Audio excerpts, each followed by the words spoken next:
Salve povo, aqui é o Zelota de volta com mais um vídeo da nossa saga dos grandes comandantes da antiguidade.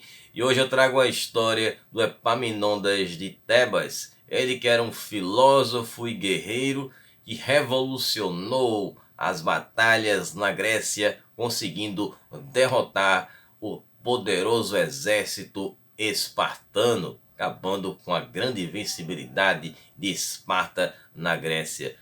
Tem muita coisa interessante para a gente ver a respeito deste personagem. Mas antes de eu contar a história dele para vocês, não sempre como eu peço para vocês, não esqueçam de dar no like, compartilhem com os amigos, que ajuda mais o canal a crescer, valorizem o meu trabalho. Vocês que são novos aqui, sejam muito bem-vindos. Eu trago muito conteúdo de antiguidade e Idade Média, com várias sagas, mini-sagas, com grandes reinos, impérios, muitas civilizações e personagens. Só dá uma conferida aí na minha videoteca. Me sigam lá no Instagram para vocês ficarem sabendo sempre que os vídeos forem postados e também participar das enquetes para escolher os conteúdos que eu faço aqui no canal. Também tem a nossa área de membros, vocês podem fazer parte do acampamento Zelota clicando no link que está aqui na descrição. Também tem um botãozinho aí embaixo da tela do lado do nome do canal aí, tem um íconezinho do canal, tem esse botão do torne-se membro, né? Enfim, dá um grande apoio ao meu trabalho aqui no canal para eu dar sequência a esse trabalho aqui.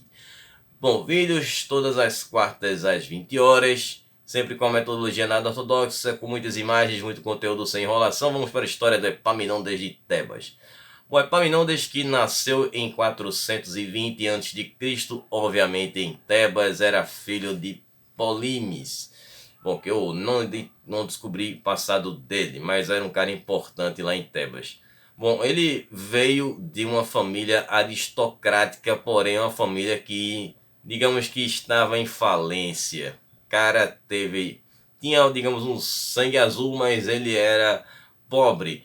E aí o que aconteceu? Ele também nunca casou. Existe pouca coisa sobre o passado dele, na verdade, né?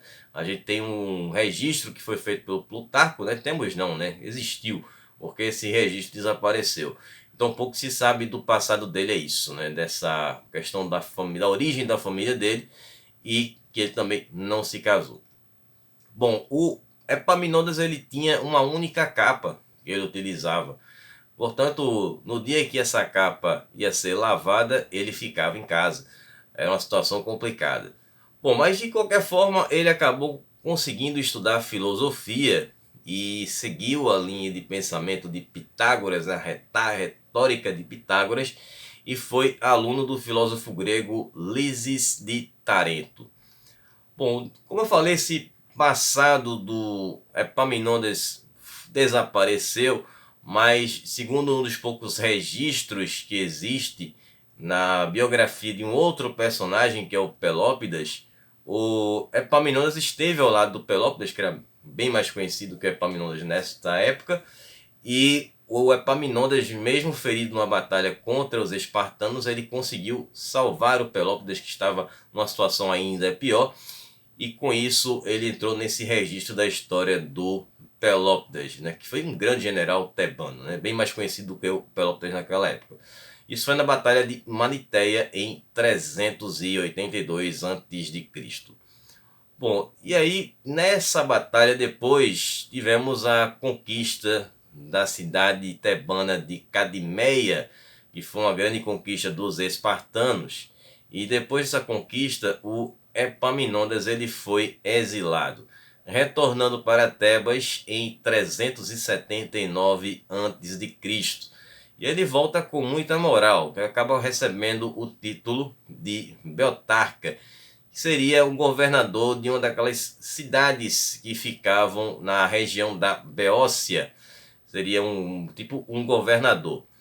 E aí ele participou, inclusive, das negociações de paz que foram feitas depois com os espartanos em 371 a.C., representando todas aquelas cidades da região da Beócia. Só que aí o encontro dele com o rei espartano, que foi o Agesilau II, não foi muito bem sucedido. O Epaminondas acabou sendo expulso da reunião e, claro, sob protestos. A diplomacia dele não era o forte, mas ele depois demonstraria em campo de batalha, que era um grande comandante e estrategista militar, sendo considerado o general mais inovador e bem-sucedido de Tebas e também considerado um dos maiores da Grécia. O Epaminondas ele vai ser conhecido como um líder austero e também de princípios. Segundo o historiador, filósofo, militar e militar também, né? O cara era várias multimídia aí, que era o Xenofonte. Ele descreveu o Epaminondas da seguinte forma, abre aspas, em termos de preparação e ousadia, o homem foi inigualável, fecha aspas. Bom, aí vamos ter essas ofensivas que vão continuar de Esparta contra Tebas. A Esparta estava no auge, já tinha passado aquela fase das lutas contra os persas e tal. Bom, e aí no início do século IV a.C., as polis gregas, ou como vocês prefiram, as cidades-estados, né? Tanto faz polis, os cidades-estados é a mesma coisa. Bom, essas cidades-estados estavam ali em constantes guerras civis, né? Essas guerras internas foram que prejudicaram muito a Grécia desde o fim da Guerra do Peloponeso. E estava muito difícil entrar num acordo. Como Esparta estava ali no seu auge, estava por cima, queria conquistar toda a Grécia. E aí eles, claro, queriam Tebas. E aí começaram a fazer várias ameaças. E aí teve uma convocação para uma reunião com a confederação da Beócia, que essa confederação era liderada por Tebas. E aí nessa reunião, os espartanos exigiram que Tebas saísse dessa confederação. E é claro que Tebas não aceitou aquela provocação, aquela exigência espartana, e aí seria declarada uma guerra entre essas duas cidades-estados, essas duas polis. Só que os espartanos, claro, eles já foram provocar prontos para uma guerra e já tinham um destacamento, um exército que estava posicionado na fronteira ocidental da Beócia antes mesmo dos tebanos darem a sua resposta. Então eles já estavam com tudo ali, com todo o cenário armado para a guerra que aconteceria, que foi justamente a Batalha de Leuctra. Os espartanos, claro, como eu já mencionei, estavam altamente preparados. Eles e seus aliados contavam com 10.000 soldados e mais 1.000 cavaleiros. Os espartanos, que na época eram reinados pelo Cleópatra I, inclusive liderou os espartanos nessa batalha. Já os tebanos estavam com um exército bem menor, mais modesto, contando com 7.000 optalitas e mais 300 soldados do lendário Batalhão Sagrado de Tebas, que era considerada a tropa de elite do exército tebano. Esse exército que era formado por 300 soldados, como eu mencionei, mas eles eram 150 casais, no caso eram homossexuais, e eles tinham uma forma de lutar muito diferente dos outros soldados, por isso que eles se destacavam nas batalhas e foram essenciais nessa batalha de Leuctra. Bom, e também tinham 600 cavaleiros, você vê a diferença aí dos dois exércitos. E também tinha ali uma pequena infantaria leve, armada apenas com dados, que iriam apoiar a cavalaria nessa batalha de Leuctra. Bom, o que aconteceu antes da guerra foi que os comandantes tebanos, eles tentaram convencer o Epaminondas, que estava à frente ali no comando do exército de Tebas, que era melhor recuar para Tebas do que eles irem para o campo aberto contra os espartanos. Os espartanos eram a maioria e, claro, todo mundo sabia do potencial deles em campo de batalha. Só que o Epaminondas, ele não queria ir para a cidade, se esconder atrás de umas muralhas e ficar sitiado. Ele queria enfrentar os espartanos. Ele já sabia o que ele ia fazer. Então, para convencer esses comandantes e para todo mundo realmente tivesse coragem de lutar, ele aproveitou-se de uma história fatídica que aconteceu em Tebas, na verdade nessa cidade de Leuctra, que foi de duas jovens virgens que foram violadas por dois soldados espartanos. Então essas duas jovens, depois de tal ato abominável, elas tiraram a própria vida. e no local onde elas faleceram foi construído um monumento. Então o Epaminondas ele fez uma homenagem a essas duas jovens e logo depois uma cobra apareceu na frente do Epaminondas. Ele acertou essa cobra na cabeça. Então ele olhou para todos os homens e disse: este será o destino dos espartanos. E aí, pô, todo mundo se animou para ir para o campo de batalha. Até eu tinha ido também. E aí, depois disso, vamos para a batalha.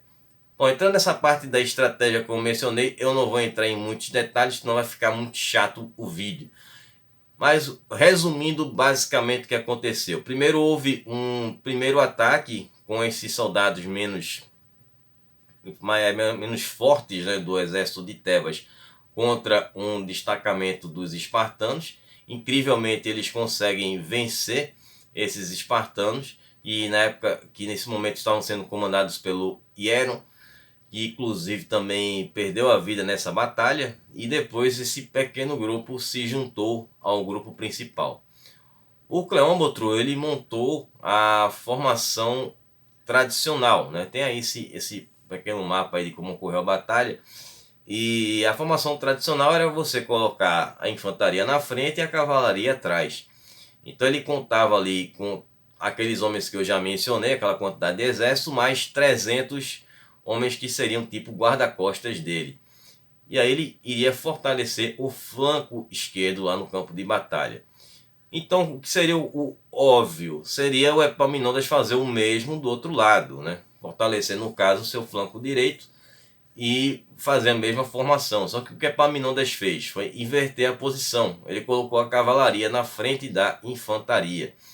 Então ele vai utilizar essa cavalaria na frente da infantaria. Então os dois grupos vão combater e ele vai acabar revertendo a desvantagem numérica que ele tinha, conseguindo eliminar aos poucos essas tropas dos espartanos.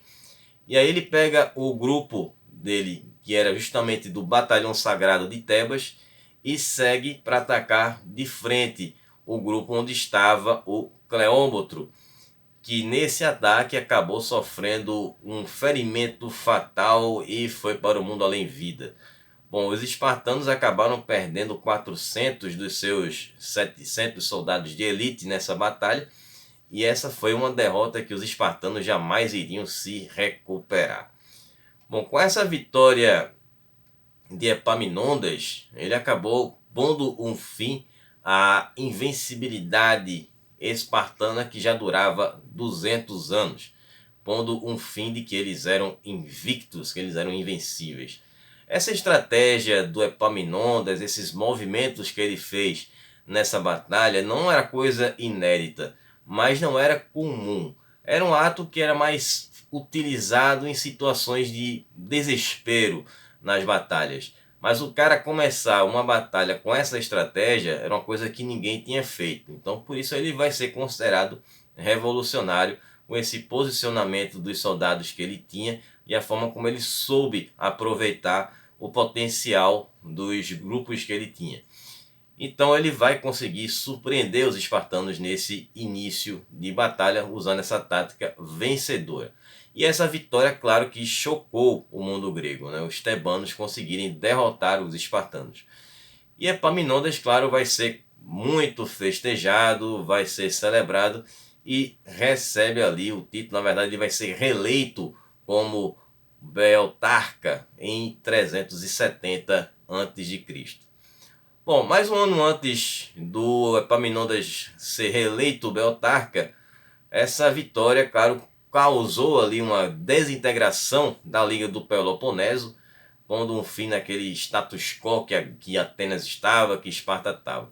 Então os atenienses ficaram preocupados com essa grande vitória de Tebas e que eles poderiam agora ser a grande ameaça para todo o território grego. E aí eles fazem uma convocação para fazer uns termos de paz no ano de 371 a.C. Só que Tebas não aceita fazer esse acordo e, aproveitando-se agora do seu grande momento, era a hora de começar a minar Esparta de uma vez por todas para conseguir enfraquecê-los, para que eles nunca mais voltassem a ter a força que eles tiveram antes. Bom, aí já tinha, claro, uma rivalidade declarada, até porque os tebanos sofreram muito ali das mãos, no caso dos espartanos. E aí qual vai ser a estratégia do Epaminondas? Ele vai seguir uma campanha expansionista justamente na região onde os espartanos viviam. Ele vai começar a libertar aquelas cidades vassalas de Esparta e ele também acaba fundando a cidade de Messene e vai fazer fortificações ali para ir protegendo esses territórios que ele havia conquistado. Mas a coisa curiosa a respeito dessa expansão, ele fez totalmente o oposto do que era o normal. O Epaminondas deve se destacar por isso, né? Ele sempre fazia o contrário do que todo mundo normalmente fazia. O normal de quando se conquista cidades é cobrar impostos, é pegar prisioneiros de guerra e vendê-los como cativos, mas ele não fez isso, ele nem cobrou imposto, nem vendeu ninguém como cativo. Ele simplesmente manteve toda essa população para trabalhar para ele, até porque esse povo também servia como mão de obra para os espartanos. E também ele vai cortar a fonte de riquezas que os espartanos tinham na região da Lacônia, que é onde ficava a cidade de Esparta. E aí, para completar, ele também, no caso de Epaminondas, vai fundar a cidade de Megalópole, nessa mesma região onde Esparta ficava. Ele começou a sufocar os espartanos. E aí quando chegou no ano de 369 a.C., aí a sorte do Epaminondas deu uma leve reviravolta para ruim, né? Bom, o que aconteceu foi que ele teve um conflito com o governo de Tebas. Porque o governo de Tebas já estava começando a achar que o Epaminondas estava se tornando um cara muito poderoso. E aí ele foi acusado da sua política expansionista de traição. No caso, o Epaminondas ele havia continuado comandando os tebanos, mesmo tendo expirado o prazo dele e estendido o seu mandato. E também ele deveria ter que passar por uma reeleição. Mas aí essas acusações foram retiradas e o Epaminondas acaba sendo novamente reeleito como Beotarca. E aí de volta à ativa, o Epaminondas ele consegue atuar mais uma vez salvando o exército tebano em uma batalha que acontecia em Tessália em 368 a.C. Os tebanos estavam quase perdendo, ele chega lá e consegue reverter a situação com uma vitória para os tebanos. Também teve esse personagem que foi o Licomedes de Arcádia. Bom, ele vai liderar os arcádios, vai fazer uma liga dos arcadianos contra os tebanos e tentar interromper os avanços de Tebas na região da Arcádia. E aí em 367 a.C., o Epaminondas ele retorna para Tessália, mas agora ele tinha uma missão pessoal, né? Ele vai para uma expedição para resgatar o seu amigo e general Pelópidas, que ele já tinha salvado uma vez e vai salvar de novo. O Pelópidas ele estava sendo mantido como prisioneiro pelo Alexandre de Ferai, que era um tirano da cidade de Ferai, lá na Tessália. E aí quando o Alexandre de Ferai soube da chegada do Epaminondas, ele se borrou de medo e fugiu da cidade. Bom, não ficou nem para tentar lutar, só já pela fama que o Epaminondas já tinha conseguido conquistar pela Grécia. Bom, no ano de 366, o Epaminondas ele já pensa em conquistar Atenas. E aí ele, claro, não tinha uma frota. Era uma coisa que os tebanos não tinham, né? Que eram navios. E ele vai contratar justamente os persas para que construíssem navios para que ele fizesse esse ataque aos atenienses. Então ele fica com dois frontes de batalha, né? Contra os espartanos e agora contra os atenienses. E aí só 2 anos depois, em 364 a.C., é que esses navios ficaram prontos. Então 100 navios foram construídos e aí o Epaminondas ele vai liderar esses ataques pelo mar contra os atenienses. Só que aí os atenienses eram especialistas nas guerras navais e o Epaminondas não consegue vencer os atenienses. Então o negócio é voltar para a terra mesmo. Paralelamente a essas batalhas contra os atenienses, tinha uma outra frente de batalha que acontecia no Peloponeso. Os tebanos tinham como aliados os eleanos, que estavam lutando contra os arcádios. Lembra um pouco atrás que eu falei, né, daquela liga que os arcádios formaram contra Tebas. Então esses eleanos eles continuaram atacando e conseguiram derrotar os arcádios. E aí essa confederação dos arcádios foi desfeita. E aí tivemos a segunda batalha de Mantineia, em que o Epaminondas vai estar à frente do exército tebano. Bom, essa batalha aconteceu em 362 a.C. Mais uma batalha em Mantineia e dessa vez uma aliança que foi feita entre os atenienses e os espartanos, que eram tradicionais rivais. Mas é aquela velha história, né, do o inimigo do meu inimigo, né, é meu amigo, enfim. E aí vamos ter essa aliança e o Epaminondas, claro, manteve as suas estratégias revolucionárias, apesar que já tinha se utilizado uma vez, o pessoal já sabia o que ele poderia fazer, mas mesmo assim o Epaminondas ele consegue derrotar os atenienses, os espartanos e um povo também de outra cidade que era de Mantineia, que foi onde aconteceu essa batalha. Só que durante esta batalha, lamentavelmente, o grande Epaminondas ele foi atingido por uma lança e sofreu um grave ferimento, perdendo a vida nesta batalha. Aquela aliança feita pelos gregos e espartanos foi derrotada, mas eles celebraram e muito que o Epaminondas perdeu a vida, porque ali eles poderiam tentar reverter a história deles ali naquela situação difícil, já que eles estavam muito enfraquecidos. Bom, nos anos seguintes, mesmo com Atenas e Esparta enfraquecidos, os sucessores de Epaminondas não conseguiram conquistar Atenas e Esparta e o domínio tebano acabou, né? Foi um período curto, mas promissor, graças ao Epaminondas. Bom, e aí essa guerra civil que aconteceu entre essas várias polis gregas foi o que enfraqueceu a Grécia. Essa aqui é a grande questão. Como é que a Grécia se tornou um saco de pancadas? Bom, foi justamente isso, né? Depois da guerra do Peloponeso, quando eles conseguem vencer os persas, eles vão entrar nessas diversas batalhas entre eles e vai facilitar a vida de qualquer invasor estrangeiro. E o sortudo da vez foi um personagem que a gente já viu aqui no canal, Filipe II da Macedônia, que tendo com ele ao lado dele o apoio do Alexandre o Grande, ele consegue conquistar a Grécia em 338 a.C. E aí ele já junta com seu território lá na Macedônia. Quem quiser dar uma conferida nesse vídeo, vou deixar o card aqui em cima. E aí vocês podem conhecer melhor a história do Felipe II, que deixou em si uma grande estrutura para o Alexandre, que deu continuidade conquistando a Pérsia. Bom, espero que vocês tenham gostado, que vocês tenham entendido.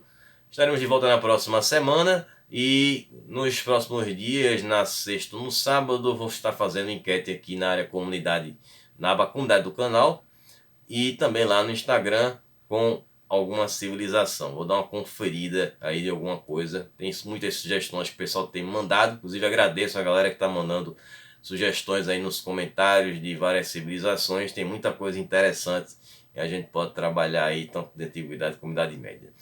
Bom, para o pessoal que faz parte do acampamento Zelota, vou estar soltando, já está lá o vídeo no Curta com Zelota, onde eu vou contar a história do Batalhão Sagrado de Tebas. Vou falar sobre a origem desse batalhão e também as batalhas que eles participaram e a importância que eles tiveram naquela batalha de Leuctra.